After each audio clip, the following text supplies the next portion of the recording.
Joining us on the program now, Managing Director from said organisation, Tom O'Neill. Tom, kia ora, good morning. Morena, my friend. Great to be back. Thank you so much. Now, we've talked a bit about CVs beforehand and, hey, what to do if you get the interview and all of those sorts of things. But flipping the tables today, rather than saying, oh, gosh, what should I write in my CV, looking at it from the point of view of the employer, because at the end of the day, your potential employer is the one that's going to make the decision about whether you get the job or even whether or not your CV is good enough, stands out amongst the rest for you to get a callback, an interview, or a, hey, thanks for your application email, the ones that, the ones that we don't want, exactly. So from a potential employer's point of view, and you've been in this situation beforehand, you've been an HR manager in a number of different settings, what makes a CV pop? What is it that a potential employer is looking for? Yeah, we've got to think about, if I'm sending a CV to you, you've got to think about this. The CV is not really about me. It's about you and your needs. Okay. Because we've got 100 people sending in their CV, right? And they're all talking about me. In actual fact, we need to turn it around. Remember, we've got to be a solution to the employer's problem. Mm-hmm. Now, in that context, the first person that reads a CV may well be a 22-year-old recruiter. Yep. They're not an expert, they're not an engineer, anything like that. They're a 22-year-old recruiter, fresh out of uni with a HR degree, and that's great. Yep. But they don't know what we do for a job. And then you think that's interesting, then gets the HR person, 35, who's an HR specialist. They're not an engineer. And it's only about the third read you get to what you need. So the first thing to understand is that we need to address what the employer is seeking and really, really make it easy for me as the employer to go, wow, this person's solving my problem. Wow. No, it's really flipping the script on this one.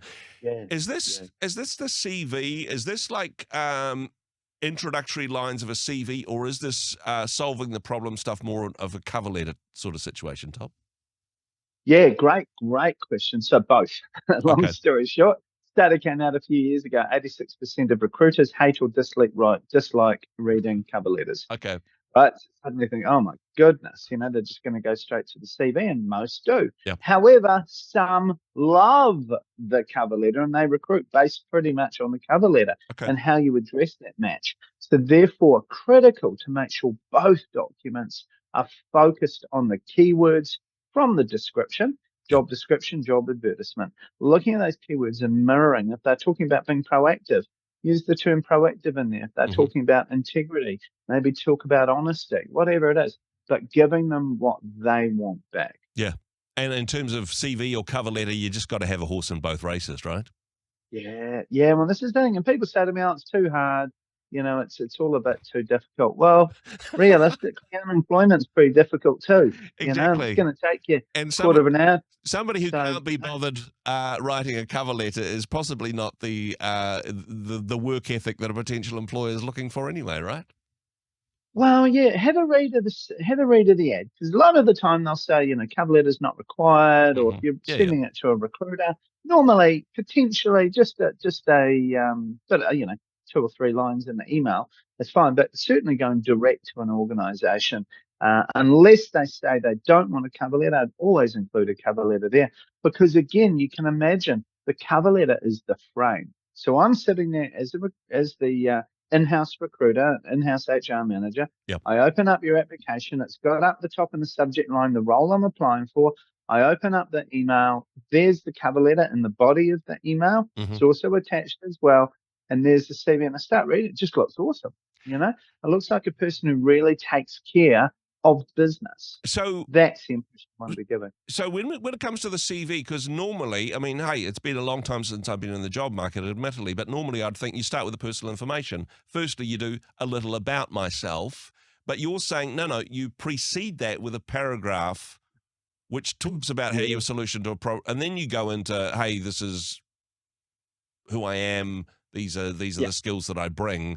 I mean, how do you weave those two things together? You don't want to read halfway down the page before you say anything, particularly about yourself that you'd normally have in a CV. You got to get the balance right. Well, this is the thing. I mean, personally, I don't have personal statements at all on CVs Okay. because the CV is not about me. It's about the employer.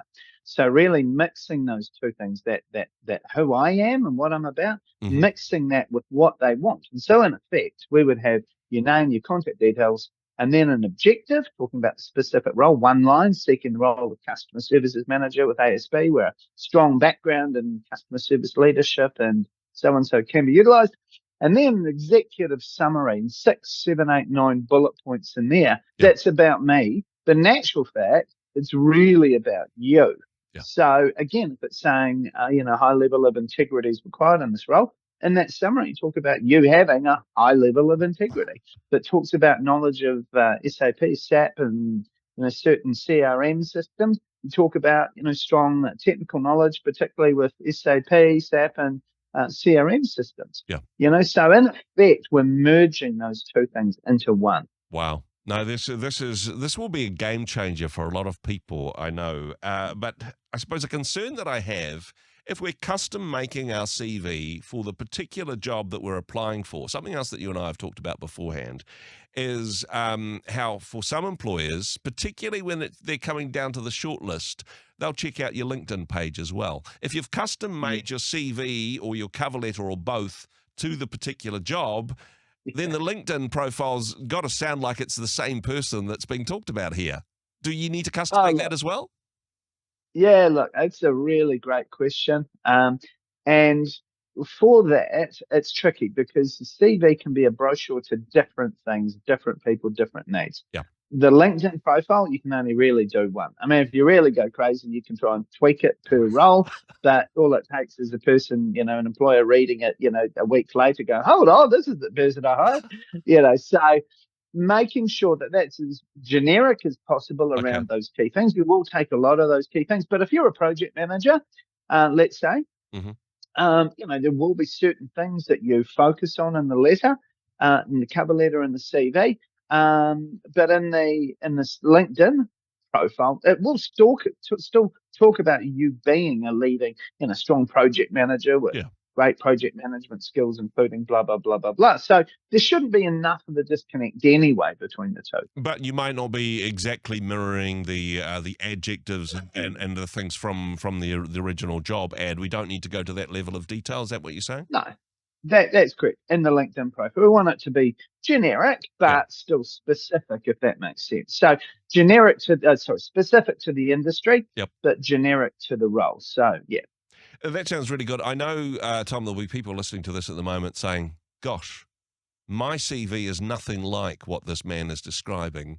Maybe that's why I'm not getting the interviews. If somebody wanted to check their CV, to check what they're presenting past a professional such as yourself, I mean, is that part of the service that you offer? I mean, it sounds like it fits the bill at cv.co.nz, right?